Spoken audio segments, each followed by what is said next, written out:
আছেন আপনারা? নিশ্চয়ই খুব ভালো আছেন। আমিও খুব ভালো আছি। প্রতিদিন সংসারের কাজগুলো আমাদের করতেই হয়, তবে একটু বুদ্ধি খাটিয়ে আমি একের পর এক গুছিয়ে করি, যাতে কাজটা খুব সহজে হয়ে যায়। আসলে কষ্ট কম করে কাজ কিভাবে করতে হয় সেটা একটু বুদ্ধি খাটিয়ে করলেই অতি সহজেই করা যায়। চাটা বসিয়ে দিয়েছিলাম, আর চা খাওয়ার সাথে সাথেই আজকের টিফিনটাও করে নিচ্ছি। টিফিনে বিশেষ কিছু নেই, তবে একটুখানি পাস্তা করব। পেঁয়াজ দিয়েছি আর একটুখানি সয়াবিন দিয়েছি। আজকে যেহেতু দুপুরে সয়াবিন রান্না করব, তাই একপাশে একটু সয়াবিনটাও গরম জলে ভাপ দিয়ে নিয়েছিলাম। ভাবলাম 2 টুকরো এতে সয়াবিনও দিই। আসলে সত্যি কথা বলতে আজকে ডিম ছিল না, তার পরিবর্তে এই একটুখানি প্রোটিন যাই হোক।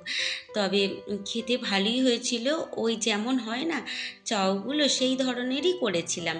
আহামরি এমন কিছুই নয়, তবে পেট ভরা থাকলেই কাজকর্মে করতে অনেকটাই সহজ। সত্যি কথা বলতে খিদে পেলে আমি একদম সহ্য করতে পারি না, যেহেতু আমার হিমোগ্লোবিনের একটু প্রবলেম আছে। তবে খালি পেট থাকলেই মাথা ঘোরায়। তো আজকে যেহেতু সকালবেলা একটুখানি খিদে পেয়ে গেছিলো, ভাবলাম চা খাওয়ার সাথে সাথে টিফিনটাও করে দিই। তো যাই হোক, টিফিনটা খেয়ে ওপর ঘরে চলে এসেছি সমস্ত কাজকর্ম করব বলেই। ওই যে বললাম, একের পর এক গুছিয়ে করি, যাতে একটু সহজেই সংসারের সমস্ত কাজ হয়ে যায়। তো এই ঘরে বিছানার চাদরটা আজকে তুলবো না, তবে ওই ঘরে বিছানার চাদরটা তুলে নেব, যেহেতু হালকা কালারের, তাড়াতাড়ি ময়লাও হয়ে যায়। তবে রোজ দিন পাল্টাই না, ওই সপ্তাহে কি 10 দিনের ভিতরে একবার পাল্টে নিই। কয়দিন ধরে খুব ঝড় বৃষ্টির পরে আজকে সকাল থেকে দেখছি একটু রোদ্দুর করেছে। আর এই রোদ্দুরের মধ্যে অনেকই কাচাকুচি করতে হবে, কেননা কয়েকদিন ধরে বেশ জামা কাপড় জড়ো হয়ে গেছে, যেগুলো কাচার প্রয়োজন পড়ছে, কিন্তু ওই যে বৃষ্টির কারণে কাচা হয়নি। এখন ওই বাজে সকাল 8টা মতো, কেননা আজকে টিফিন খেয়ে দিয়ে ওপর ঘরে আসতে একটু লেটও হয়েছে, এরপরে রান্নাবান্নাও রয়েছে। তবে এই যে বিছানার চাদর টাদর একবারে উঠিয়ে নিয়ে গেলে ভিজিয়ে দিলে কাচাটাও সময় মতো হয়ে যাবে। আর রান্না করতে করতে ওপর নিচে এতবার ওঠানামা করাটাও খুব কঠিন, তাই ভাবলাম এসেছি যখন ঘর দুয়ারগুলো পরিষ্কার করে একবারে বিছানার চাদরটা উঠিয়ে নেব, তারপরেই গিয়ে ভিজিয়ে দেব, তাহলে কেচেও নিতে পারবো। আর কয়েকদিন বৃষ্টির ফলে ওই যে ঝোড়ো হাওয়া আর চারিদিকে যা পাতা পড়ে বাড়িঘরের অবস্থা প্রচণ্ডই খারাপ হয়েছিল।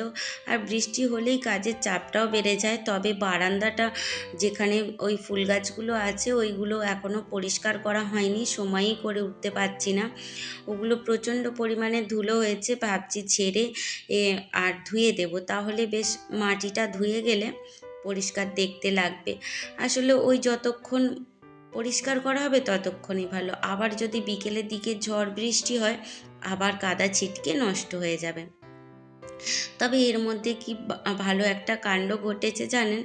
ওই আগের বছর কিছু রজনীগন্ধা গাছ বসিয়েছিলাম, ফুলও হয়েছিল, কটা স্টিক হয়েছিল।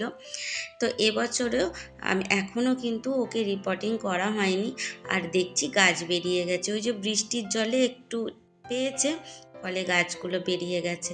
ওগুলো ভাবছি একটু সার মাটিও দিতে হবে। আসলে অনেক কাজ, এক তো সংসারের কাজ সেরে উঠতে পারি না, তার উপরন্ত ওই যে শখের গাছগুলো, ওগুলোকেও ছেড়ে রাখতে পারি না। ওদেরকেও যত্ন না করলে মনের ভেতরটা ভীষণই কষ্ট হয়।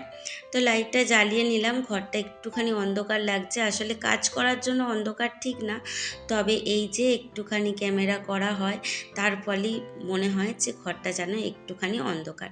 তবে এটা নূতন বিছানার চাদর নয়, প্রায় 1 বছর আমি একে ব্যবহার করছি। তবে ওই যে সুন্দর করে গুছিয়ে তুলে তুলে ব্যবহার করি বলেই অনেক দিন ধরেই জিনিসপত্রগুলো আমার টিকে যায়। মধ্যবিত্ত তো, তাই সব সময় নূতন নূতন কিনে উঠতে পারি না। আসলে সবটাই তো দেখতে হয় বলুন, সংসারের যা জিনিসপত্রের দাম বেড়েছে, সংসার চালানোটাই কঠিন হয়ে পড়ছে, তার উপরে শখের জিনিস কিনতে গেলে সেটা একটা ভীষণ বাড়তি খরচা, যেটা একদমই সম্ভব নয়। আর এই চাষের যা অবস্থা, এখন তো একদমই সম্ভব নয়।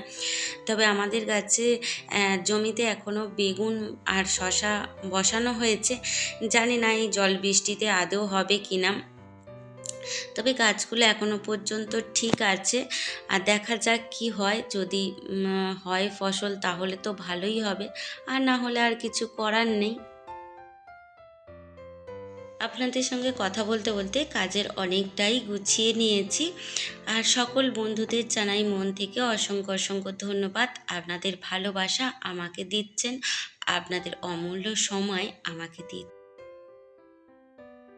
সত্যি কথা বলতে কাজ যদি করা যায় সারাদিনেও শেষ করা যায় না, তবে প্রতিদিন এক কাজকর্ম তো আর হয় না, কোন দিন কম হয় কোন দিন বেশি। তো আজকে একটুখানি বেশি হয়ে যাবে, ওই যে জামা কাপড় কাচাকাচির একটু চাপ আছে। তো যাই হোক, এখানে বিছানাপত্রটা আমার গোছানো হয়ে গেছে। এইভাবেই চেষ্টা করি যাতে কাজগুলো একের পর এক গুছিয়ে নিতে পারি। আসলে যতটা তাড়াতাড়ি কাজগুলো গুছিয়ে নিতে পারবো ততটাই নিজেরই ভালো, একটু রেস্ট পাবো। আর এই দেখুন খুব সুন্দর ফুল ফুটেছে গাছগুলোতে। আর এইটা হলো সেই লাল কালারের একটা ফুল ফুটেছিল, এখন দেখুন অনেকগুলোই ফুটেছে। আর এই যে বললাম না, রজনীগন্ধার গাছগুলো বেরিয়েছে। আর এগুলো কিন্তু দেখেছেন আগের বছরে যেরকম অবস্থায় ছিল সেই অবস্থায় রয়েছে।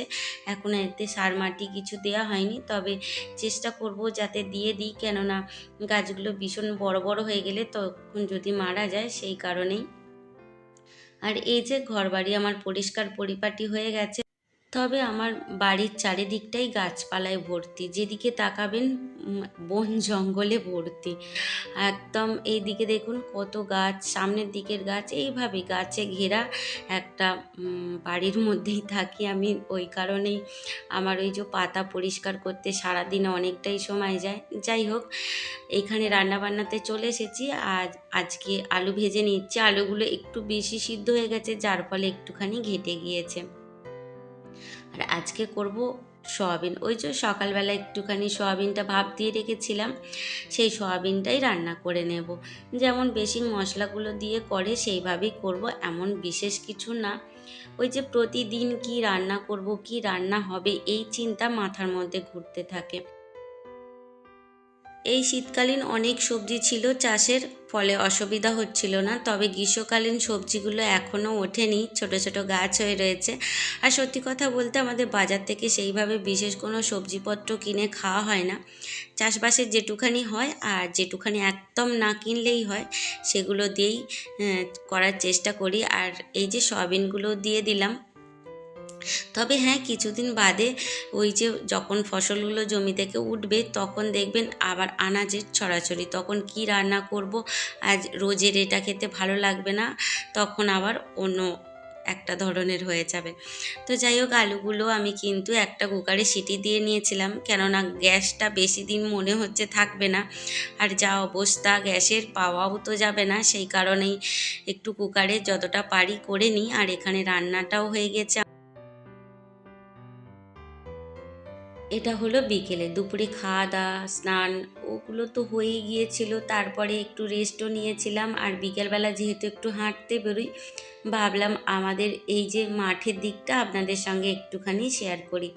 চারিদিকে এই যে সবুজ দেখছেন, এগুলো কিন্তু কিছু বসায়নি, ওই যে কদিন বৃষ্টি হচ্ছিল যার ফলে ঘাস জন্মে গেছে। আর প্রত্যেকটা জমিতে দেখেছেন কত কত আলু পড়ে আছে, এই নষ্ট হচ্ছে আর কি। তাহলে চলুন ভিডিওটা আজকে এই পর্যন্তই রাখি, দেখা হবে আবার।